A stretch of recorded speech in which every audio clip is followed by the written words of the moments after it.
এই দেখো বন্ধুরা, আমাদের বাড়িতে কালী পুজোর প্রস্তুতি। ঠাকুর রং হচ্ছে, আগে ঠাকুর দেখে নাও। এই দেখো, এখনো কমপ্লিট হয়নি, মানে কমপ্লিট হয়ে যাবে খুব তাড়াতাড়ি।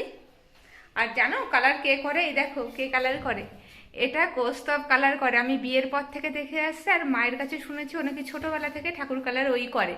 আর এটা কিন্তু আমাদের অনেক পুরনো ঠাকুর, আর এটা মাটির ঠাকুর, তো সেই বুঝে ওই কালার করে প্রত্যেকবার। তো ভাবলাম এবার তোমাদের সাথে শেয়ার করি যে কীভাবে কালার করে। আর সন্তুলাও কালার করবে বললে যথারীতি একটা তুলি নিয়ে দাঁড়িয়ে আছে। সন্তুলা যখন কালার শুরু করবে তখন কিন্তু সন্তুলা কিভাবে কালার করছে সেটাও তোমাদেরকে দেখাবো। দেখো জামা কাপড় ছেড়ে সুন্দর সেজে গুজে এসছে ঠাকুরের কাছে।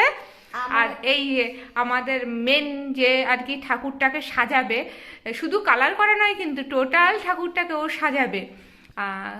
এই যে এখন কালার করছে, বাদে এই কালার যখন শুকিয়ে যাবে তো ঠাকুরের চুল লাগানো, চোখ আঁকা সবই করে। আমাদের বাড়ির মহিলারা আর কি এই ঠাকুর ধরতে পারি না আমরা, তো যার জন্য কিন্তু পুরো দায়িত্ব কৌস্তবের ওপর থাকে। তো কৌস্তব আজকে এই মুহূর্তে কথা বলছে না, কারণ ও কাজটা মন দিয়ে করছে। ঠাকুর রং করার সময় ওর সচরাচর কথা বলে না, তো এখন খুব তাড়াহুড়োর মধ্যেও রয়েছে, বাকি কাজকর্মও করতে হবে। আর পুজোয় বুঝতেই পারছো যাদের বাড়িতে পুজো হয়, তো যথেষ্ট একটা দায়িত্ব থাকে যতক্ষণ না পুজোটা ঠিকঠাকভাবে সম্পন্ন হয়। এই যে সন্তুলা কিছু বলবে? ওই এই যে তুলিটা না, বাবার তুলিটা দেখে একটু পুরনো পুরনো মনে হচ্ছে না? আমার তুলিটাকে এটা প্লাস্টিক দিয়ে মোড়া ছিল, এটা এটা দেখো কত নতুন তুলি। পাখুমের হাতে তুলিটা এখনো পর্যন্ত ইউজ করা হয়নি, যার জন্য ওর খুব খুশি। তো কৌস্তব এখানে কালার করছে, যখন কালারটা কমপ্লিট হয়ে যাবে আশা করি দেখিয়ে দিতে পারবো।